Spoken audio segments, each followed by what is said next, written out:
Seja bem-vindo a mais um SigmaCast. Hoje eu estou aqui para falar de um tema fantástico, um tema que posso até dizer que ele é complemento de outras formas que a gente já trouxe aqui de abordar esse assunto, mas como é que nós estamos criando as nossas crianças e os nossos jovens? Será que essa geração está fortalecida o suficiente para poder enfrentar a vida? Ou será que a gente está realmente formando uma geração frustrada e frágil? Então, esse é um cuidado que a gente vai ter. E eu não vou falar sobre esse tema sozinho. Eu estou aqui com o meu amigo, parceiro, Tiago Diana. Nossa, Ana Camila, eu tô muito feliz de participar com você aqui. Hoje eu tô meio nervoso, porque hoje eu sou convidado, então eu não tô do outro lado como host aqui hoje do SigmaCast, mas tô sendo entrevistado por você, então eu fico assim, apreensivo e ansioso, na expectativa altíssima. Então, para você se sentir host, chama a vinheta aí pra gente. Vai começar, SigmaCast, já vem em seguida.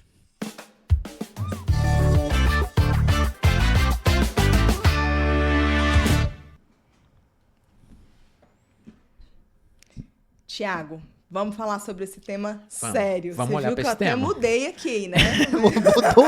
Mudou o tom na hora. Mudei a skin, né? E, na verdade, essa conversa é uma conversa de provocação, mas muito de reflexão. A gente lida no dia a dia, e você muito mais do que eu, com pais tentando acertar muito.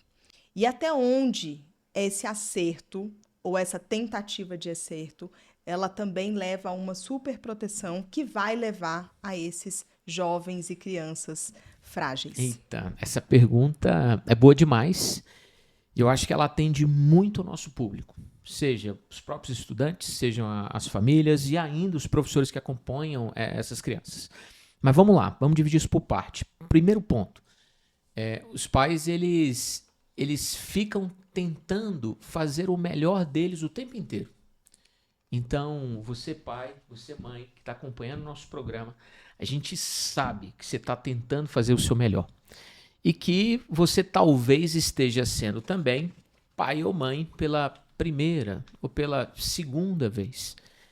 E cada criança, cada experiência, cada vida é uma vida e uma forma de lidar. Então, eu queria te pedir muito, você pai, você mãe, que você não tivesse um excesso de cobrança em relação a tentar ser o pai mais perfeito. Isso não existe. E isso vai te fazer muito mal. Se você estiver o tempo inteiro buscando essa perfeição em relação a ser pai, a ser mãe, eu tenho uma notícia muito ruim para te falar. Isso não existe. Então, acho que é o primeiro ponto e isso tem que ser levado em consideração. Depois é o segundo ponto. Muito do que eles trazem enquanto experiência de família ali nuclear, seja qual for a composição, é muito do que eles viveram. Então, se eles são pais e eles têm uma média de idade de 30 a 50 anos, eles foram criados por pais e mães de uma geração anterior a eles. E a geração anterior a eles tinha uma preocupação e hoje as preocupações são diferentes. Então, talvez o exemplo que ele tenha tido de como ser pai e como ser mãe é um que se aplicava a crianças, jovens, adolescentes, crianças, de uma determinada forma em um determinado período e que hoje é completamente diferente. Então, pode ser sim que nós estejamos errando pelo excesso. Pode ser sim que numa tentativa muito grande e muito inata de proteger, cuidar, não deixar que as pessoas passem por coisas que nós tivemos que passar, a gente vá tirando processos de formação que são extremamente importantes para crianças e jovens hoje. O que você acha que mudou, Tiago, nos últimos tempos, assim, na forma de educar mesmo? A gente, enquanto escola, a gente precisa evoluir sempre e olhar para esse processo e entender a criança de uma forma integral. Mas o que você acha que mudou dentro da família? Eita, você tá com muitas boas perguntas. Você tá muito boa perguntadora hoje. Eu acho que o que principalmente mudou é que as pessoas não têm tempo. A falta de tempo de qualidade faz com que tudo que você vai fazer se pareça incompleto em algumas situações. Então, eu quero que meu filho seja feliz. Mas o que de fato é ser feliz para essa criança? Será que ser feliz é colocá-lo em todas as atividades possíveis para que eu não tenha tempo de ficar com ele enquanto ele é sufocado por uma rotina tentando ser uma criança perfeita? Será que ser feliz para ele era ter um pouco mais de tempo comigo, ou ter um almoço onde ninguém me ligasse, eu não precisasse falar com ninguém que não fosse ele, atenção a ele? Então acho que o que principalmente mudou é que hoje, dentro de uma sociedade de mundo líquido, de mundo complexo, contemporâneo, de relações muito rápidas e muito fluidas, você acaba tendo pouco tempo para fazer tudo que você quer fazer. E muitas coisas em relação à criação, à formação de fato, enquanto pessoa desse jovem, dessa criança, vai sendo terceirizado e vai sendo deixado de lado. Então, na minha opinião, e olhando muito os jovens nos últimos 20 anos dando aula, o que eu consigo notar é que falta tempo de qualidade, e aí eu tenho cada vez mais crianças e adolescentes que vão tendo referências outras, porque o pai e a mãe acabam não conseguindo ser referência, e não porque não quer, mas porque a falta de tempo não deixa isso acontecer. E eu acho que quando isso acontece, e eu passei por isso também, tá? Durante minha vida inteira, eu trabalhei muito, então a minha filha foi criada sabendo que eu saía de manhã, voltava à noite. Durante algumas fases da minha vida, eu estava fora de Brasília, então a gente tinha contato, me chamava de telemãe em alguns momentos. Né? Eu desligava o telefone e eu morria de chorar. E aí, com base nesse sentimento, eu acho que existe uma culpa que é natural. Você gostaria de ter mais tempo com seu filho e não consegue. Gostaria de se dedicar a ele com maior intensidade e aí você não consegue. Então, isso gera uma culpa. E nessa culpa, a gente entra num outro ponto da evitação de sofrimento. É isso. E aí entra no excesso, Ana. O que você falou é perfeito. Porque aí eu sinto que eu falho de alguma forma. Nos momentos que eu tenho tempo, eu não consigo ofertar toda a atenção de qualidade no momento em que eu tenho, porque existem muitas dispersões, gente, na vida contemporânea. Então, você vai jantar e você não está jantando com ele. Você está perguntando da escola, mas você não sabe o que acontece na escola. Você está falando da rotina escolar, mas a conversa ela soa muito mais num imperativo, parecendo que você está fazendo uma oitiva ou um interrogatório do que propriamente participando da vida daquela criança. E eles sentem falta. E o mais engraçado nisso, e talvez o mais dicotômico, é pensar, Ana, que quando eles estão naquela fase final de ensino médio, que a gente acha que eles já estão muito grandes, pais e mães, talvez é a hora que ele mais precisa. Talvez é a hora que ele está com maiores incertezas ainda, e talvez é a hora que ele vai precisar, de alguma forma, ser legitimado por você. Então, eles precisam de apoio, eles precisam ser validados em algumas coisas. E a gente, às vezes, age de uma forma tão automática, às vezes até por conta da culpa, que você não consegue perceber isso. Então, quando você cita que eles estão tentando, e na hora da tentativa, eles tentam compensar de outras formas, e aí cabe para todo mundo, né? Você é mãe, eu sou pai de dois também, de duas crianças, e às vezes eu me sinto nessa sinuca também. Então é muito forte isso. O que eu sinto também, e aí eu queria sua percepção até da escola mesmo, porque a gente acaba tendo uma visão muito grande, né? A escola é um grande laboratório, né? Se a gente for pensar, Total. né? E aí, assim, o que eu percebo é que as crianças estão menos tolerantes à frustração. Sempre teve, tá? Né? Toda criança quer porque quer. E a gente precisa ir mostrando que a frustração faz parte desse processo. Mas você acha que hoje as crianças estão menos, como é que eu posso dizer, menos tolerantes mesmo à frustração? E um outro ponto que eu acho que vale a pena conectar nessa mesma pergunta é, será que a gente está dando espaço para essas crianças se frustrarem no processo? Porque quando ela chega lá no ensino médio, pode ter uma frustração grande. E aí aquilo vai ser visto como uma baita de uma derrota se acontecer. Tá. É outro excelente ponto que você está colocando. A pior coisa que a gente pode fazer é criar uma criança dizendo para ela o tempo inteiro que ela é perfeita, brilhante e que tudo, independentemente do que ela faça, você só trate aquilo como sendo uma coisa a ser elogiada de uma forma muito superficial. Elas precisam entender que sim, existe um processo de dedicação, de melhoria, de desenvolvimento, de erro, de acerto. Elas precisam entender que nem sempre tudo vai ser da forma que elas querem que seja. E o que eu consigo ver nas nossas escolas é que eles aprendem muito cedo a lidar com esse processo de negociar, de colaborar, de se desenvolver emocionalmente, Do pequenininho, da primeira infância, do infantil, precisar ter que dividir o brinquedo e entender uma lógica, por que ele está dividindo. Do outro, dos anos iniciais, ele começar a ter um processo avaliativo e ele perceber que se ele não se dedicar, nem sempre aquela nota será 10. E tudo bem, e ele tem que entender onde ele errou. E eles também vão entender, no Fundo 2 ou no médio, como, por exemplo, a vida ela vai exigir dele momentos de dedicação muito maiores. Então eu concordo quando você fala que existem sim crianças e adolescentes que hoje apresentam um pouco desse perfil de maior fragilidade, de uma dificuldade maior de lidar com o não. E parece que às vezes o primeiro não que ele recebe, pessoal, e não deveria ser assim, é na escola. Então, a vida inteira, em todas as circunstâncias, sempre falaram sim para qualquer coisa.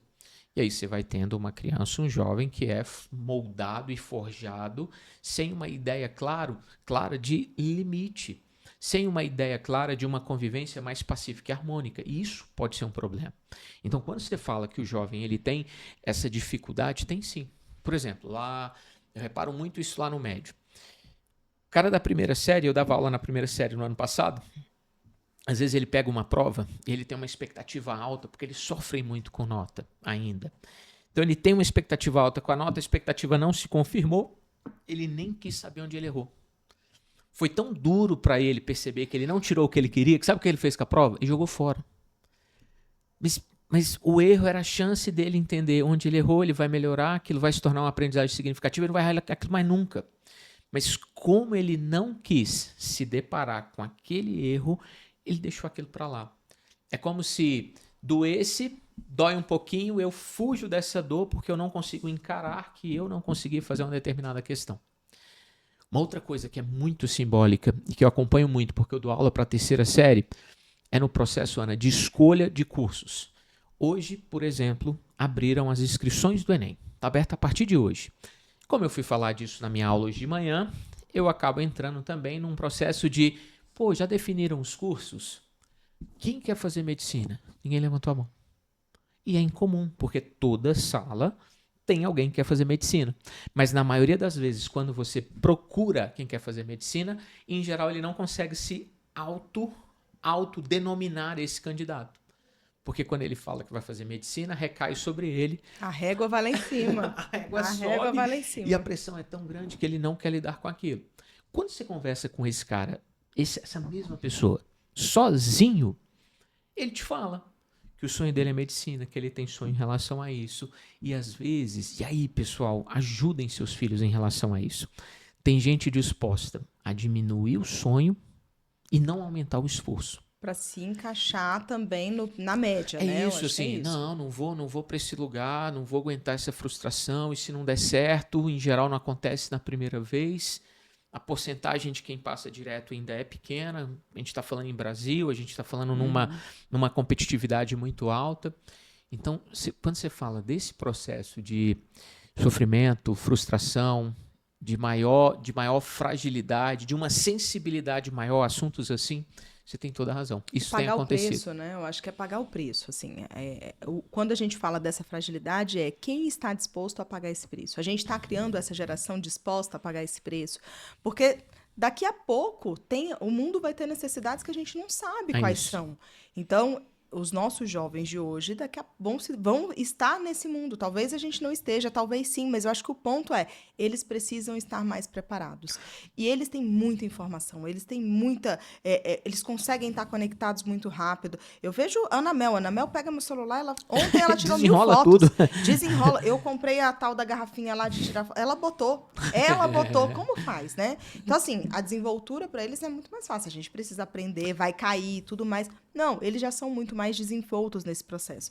Então, naturalmente, eles acabam tendo muito mais exposição. Mas quando eu olho para o ponto da frustração, eu acho que tem muito do como a gente está colocando esse dentro de casa. Então, por exemplo, essa família, ela está sendo muito super protetora ou está sendo dura demais? A gente vê extremos. né?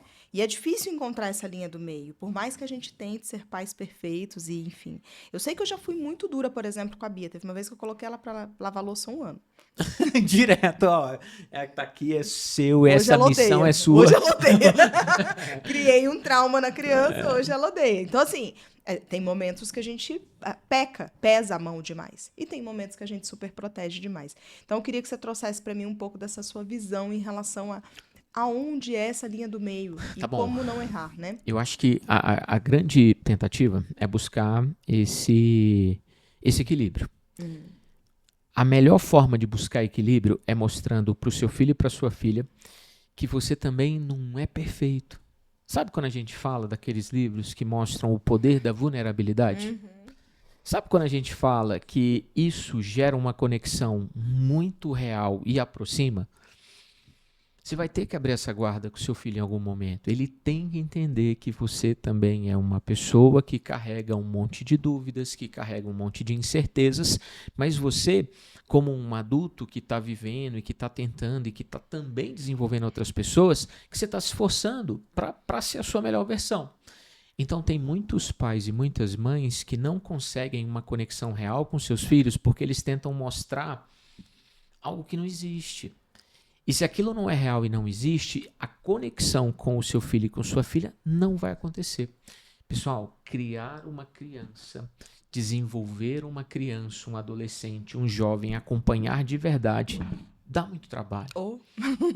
É um processo muito trabalhoso, de muita repetição, de muita preocupação, de muita dedicação.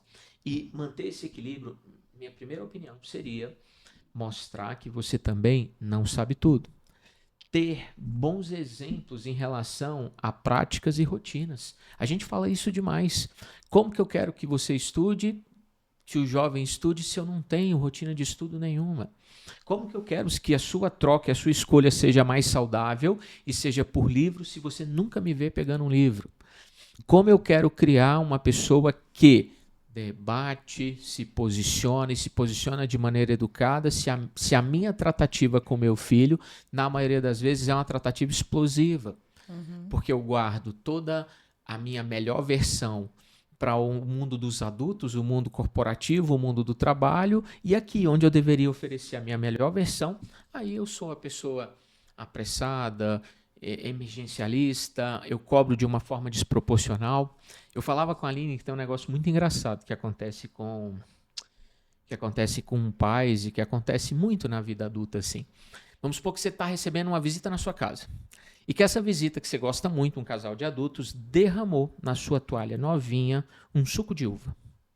Se ele derramar e for um adulto, você vai falar, não se preocupe. Fica tranquilo. Fique tranquilo, acontece. Se for o seu filho, talvez você vai vir num berro, num grito, cobrando que aquilo não deveria ter acontecido, que aquilo é um absurdo. Então, assim, quem tinha maior possibilidade de fazer aquilo acontecer? Quem tem menos experiência.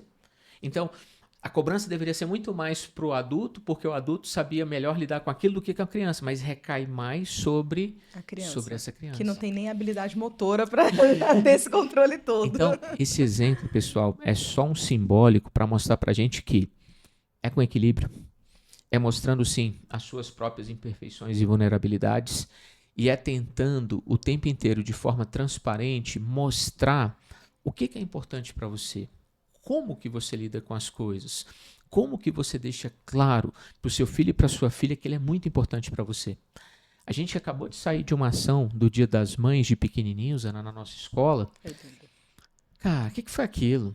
Que ele tinha que falar no ouvido da mãe coisas que ela talvez nunca nem tinha percebido. O que você faz? O que você faz que eu fico muito feliz? Aí ele contava para a mãe. E a mãe se derretia, porque ela nem esperava. Então, tem uns pontos que são de muita sensibilidade, que na pressa, que a gente falou lá atrás, a gente vai deixando de perceber. E aí a gente acha que está formando uma geração forte, porque ela dá conta de fazer 1000 coisas ao mesmo tempo, mas, na verdade, a gente está formando pessoas que têm um vazio e um monte de lacunas existenciais simples. Sim. E tem um ponto, Thiago, quando você traz esse evento do suco de uva, ele me lembra muito a quantidade de intervenções que a gente tende a fazer com uma criança. Não, não pode isso, não sobe aquilo, não, desce, segura e tal. E com o adolescente também. Você não pode, tem que chegar a tal hora, tem que fazer aquilo e tudo mais.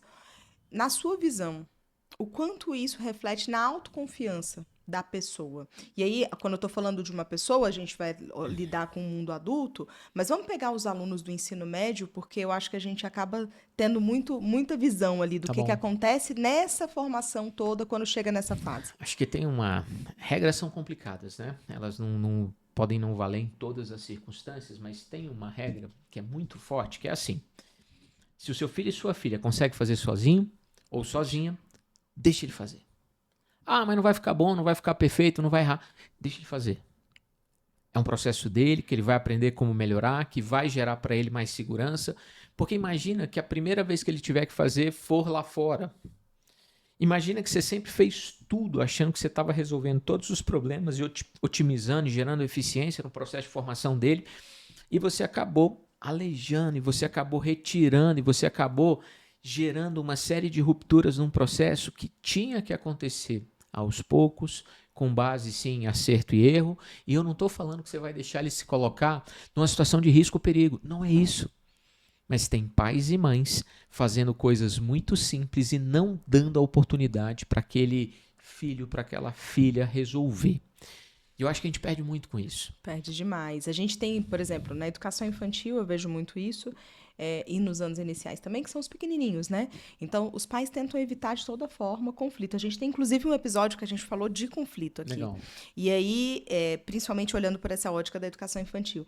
E aí os pais, poxa, meu filho brigou na escola, mordeu, né? Aconteceu. Enfim, eles estão aprendendo a ter relações, Sim. né? E essas relações, elas vão ser construídas ali à base de conflito mesmo. Nem tudo são flores. Na vida, nem tudo são flores, né? Não vai ser. Não vai ser. Mas quando a gente faz isso, a gente acaba tirando a autonomia da criança. Porque ela não vai saber se proteger e nem brigar. Ela não vai saber se posicionar. E eu acho isso muito legal na nossa escola. Quando a gente olha para a nossa organização didático-pedagógica, quando a gente olha para os nossos ritos de sim ser uma escola que olha para resultados, mas sem abrir mão desse conforto socioemocional, dessa preparação que envolve uma série de soft skills, a gente está falando de crianças, eu vou falar do meu projeto, crianças do 7º ano que brilharam em uma feira medieval, que trabalharam coisas que talvez adultos teriam dificuldade para fazer. A gente está falando do 8º ano que apresenta agora uma feira de ciência e tecnologia e que eles precisam falar em público, defender argumentos, se planejaram, fizeram uma série de conduções colaborativas que sim, parecem simples e triviais, mas quando a gente olha hoje o mundo adulto, são poucas as pessoas que conseguem fazer isso plenamente. Então, quando eu olho para o que a nossa escola tem feito com esses jovens, eu acredito que a gente está num caminho muito certo. De respeitar, sim, os processos, de respeitar as múltiplas inteligências, áreas de conhecimento, mas ainda assim fazer com que ele tenha uma trilha que é de uma formação muito completa e muito integral. Ele vai sim vislumbrar provas, conteúdos, aprofundamentos, ele vai para a cultura olímpica, mas ele vai ser um cara acolhido, ele vai ser um cara cuidado, vai ter lá uma preocupação em relação a como ele se sente naquele lugar, como ele é visto, reconhecido. E isso não é trivial. Parece, mas não é trivial. Não. Quando eu cheguei no Sigma, das primeiras coisas que eu fiquei impressionada era com a oratória dos alunos.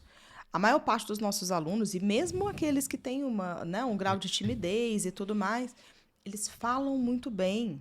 E não é só, assim, com a câmera eles falam muito bem, mas Mas da na geração vida real. deles, né? Mas, assim, você senta para conversar, os meninos, eles É isso. argumentam, eles falam muito. isso. Então, assim, e essa é uma habilidade no Sigma Mundi, eu fiquei impressionada.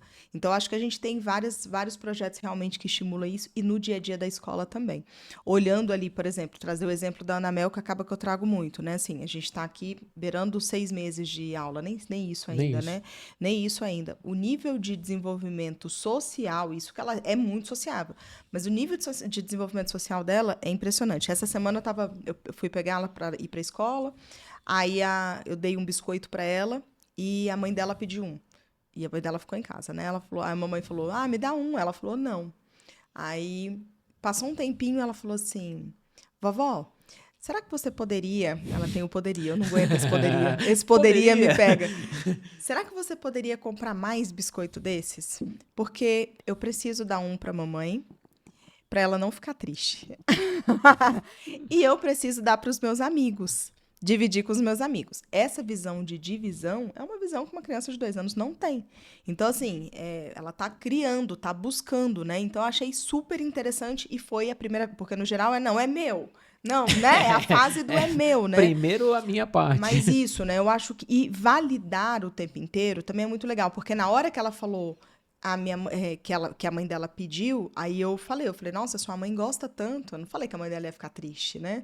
Mas eu falei, sua mãe gosta tanto. Aí ela ficou com isso na cabeça. Então, assim, não dá pra gente validar o tempo todo. Porque se a gente valida também o tempo todo uma ação que não foi legal, acaba que a gente também tá tirando essa autonomia da criança. Então, ela buscou soluções ali, Não, né? é por isso que dá muito trabalho. E é por isso que não tem como fazer vista grossa. Então, quando algo que foge muito ao que deveria ser acontece, aquele jovem precisa saber que aquilo está errado. E eu acho que essa é uma das maiores marcas do cuidado. Assim. Eu falo muito com os professores da nossa escola, que eles não podem ser coniventes em algumas situações. Então, se existe algo na sala que foge do que é normal, ele precisa constranger, e num bom sentido mesmo, constranger no sentido de parar e deixar claro para aquele jovem, aquele estudante, para aquela criança, com todo o cuidado do mundo, que aquele tipo de comportamento não tem que existir.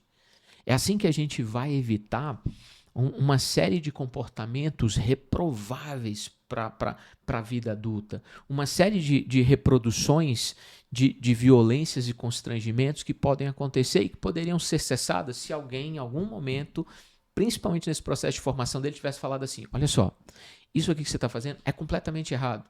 Seja uma brincadeira de mau gosto, algo que pode flertar com um possível bullying lá na frente, algo que pode flertar com uma possível discriminação, com uma possível misoginia. Se você tem um momento, pessoal, exato, de parar e cortar aquilo de uma maneira muito forte, muito clara, deixar uma mensagem para esse jovem, ele dificilmente ele vai fazer de novo. Se aquilo teve verdade, teve conexão, se aquilo foi apresentado para ele de forma respeitosa.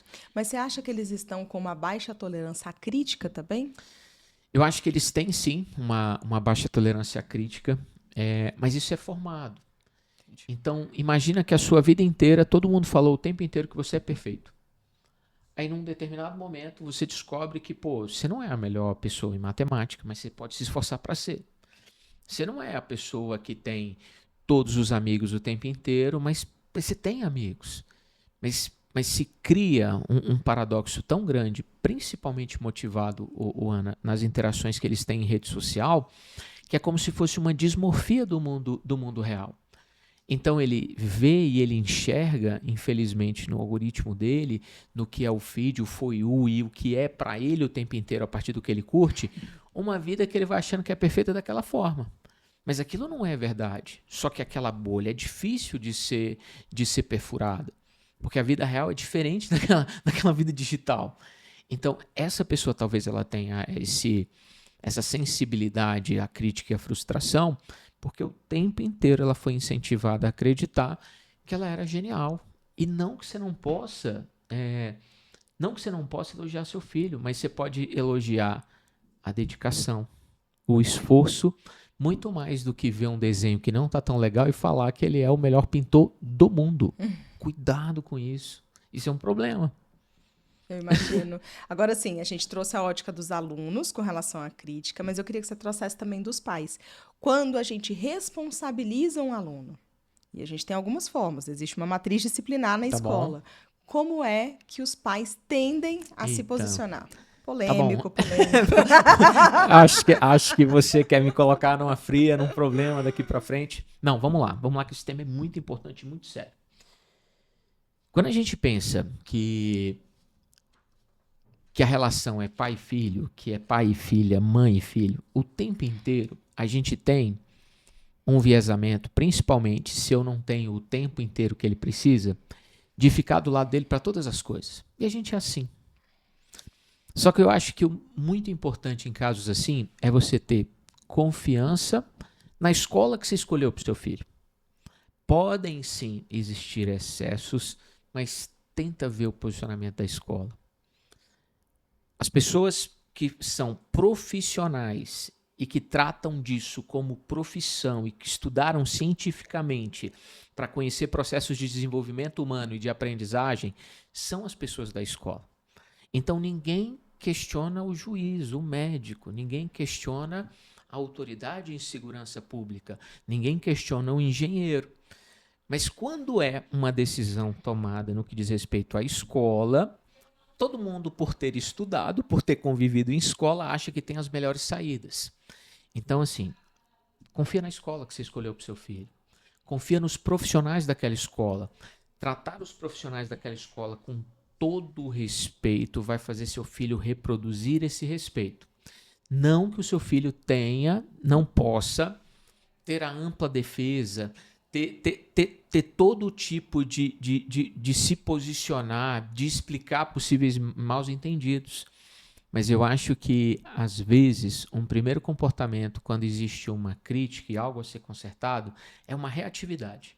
Então eu dou um passo para trás e falo assim, não, meu filho não é assim. Meu filho não faz isso. Aí você vai tentando desconstruir que aquilo pode acontecer, porque às vezes a pessoa não quer de fato acreditar que aquilo pode ser daquele jovem, daquela criança que você criou com tanto amor, com tanto carinho e que significa tanto para você e que aquilo não combina com o que você ensinou para ele de processo de criação. Então é muito duro para o pai perceber que o que ele pensava não está acontecendo. E a gente tem muitas situações assim, em que o pai desenha, prospecta uma ideia de perfeição para o filho.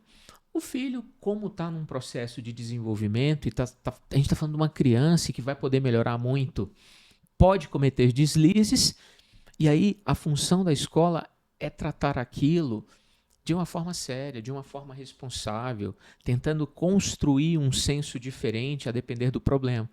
Então, o que eu vou pedir para a família, para os pais, para as mães, confia na escola que você escolheu para o seu filho. Trata dessas pessoas com o respeito que elas merecem, porque isso vai ser a melhor forma de mostrar para o seu filho e para a sua filha a ação dele quando ele passar por aquilo. Se a sua ação é o tempo inteiro intempestiva, se você está ouvindo para responder e não para entender, se a sua ação é a partir de truculência, cuidado. O que ele vai fazer quando ele estiver numa situação semelhante é reproduzir aquilo. Então o pensamento é um pouco nesse sentido. Excelente. Eu acho que com essa a gente pode até terminar, hein? Mas antes da gente terminar, eu queria que você trouxesse até uma visão para as famílias mesmo, e aí como recado final, de como é que você vê, você tem vários alunos que já estão no mercado de trabalho, que já estão aí vivendo e que vira e mexe aparecem aí para dar notícia para você. Como é que você vê esse jovem que foi criado dentro dessas circunstâncias de superproteção, quando ele vai para o mercado de trabalho? E aí, aproveita e já deixa um recado para as famílias, né? Um recado aqui muito nesse sentido de estamos aqui para ajudar mesmo, porque nós somos parceiros nessa educação das crianças, inclusive impondo limites. Tá bom. Né? E é isso. Eu vou deixar você falar, senão eu fico aqui falando, porque é um tema que eu gosto muito. Vamos lá. Acho que o desejo de todos os pais e todas as mães é fazer com que crianças e jovens que foram criados e acompanhados por eles prosperem.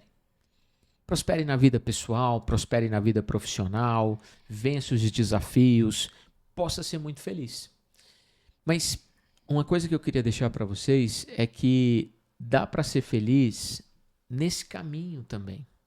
Então eu fico pensando que não tem que ser só quando terminar o ensino médio que vai ser feliz. Porque depois vai ser só quando terminar a faculdade. E depois vai ser só quando tiver num trabalho. E depois vai ser só quando casar. Não. Cada fase ela tem a condição de oferecer para o seu filho o aprendizado para aquele momento, a construção para aquele momento, o desenvolvimento para aquele momento. E sim, se a gente estiver criando pessoas que não conseguem colaborar, se a gente estiver criando pessoas que não se comunicam bem, se a gente estiver criando pessoas que são extremamente mimadas e que não conseguem ouvir não, pais e mães, os seus filhos e as suas filhas vão ter sérios problemas nas relações posteriores. Sejam em relações pessoais, sejam em relações conjugais, sejam em relações profissionais. Porque, pessoal, passa por essa competência socioemocional, passa por uma formação de inteligência emocional, de saber resolver as próprias coisas. Então, é por isso que tem que dar trabalho agora, enquanto eles são crianças e jovens. Tem que ser apoiado agora para você criar e você construir um caminho com essa pessoa onde ela se conheça, onde ela tem autoconhecimento do que ela é muito boa, do que ela não é, do que ela pode fazer, de como ela tem que se posicionar e tratar os outros. Então, é muito difícil deixar aqui uma receita, e não existe receita. Mas todas as vezes que eu penso num formato, e aí eu me incluo nisso, e eu tenho dois, o Rodrigo e o Theo, eu tento pensar que eu tenho que fazer com que eles sejam boas pessoas. Pessoas boas, generosas, altruístas, que cuidam dos outros, que se preocupam com os outros, que têm assim, uma busca por desenvolvimento que é pessoal.